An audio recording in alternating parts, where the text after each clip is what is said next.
All Network News Report!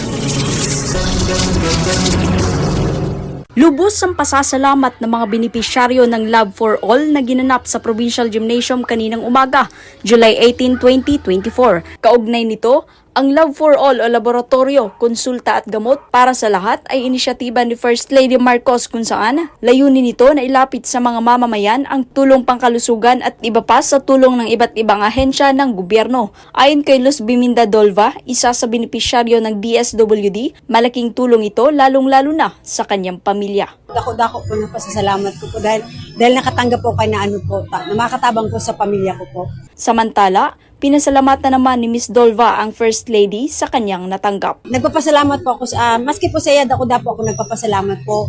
Dahil kung lain po sa iya, dahil man po kay mga erog po kayo ni Para sa Bicol Network News, Megaw Patrol numero 10, Rose Casio, tatak tunay na serbisyo.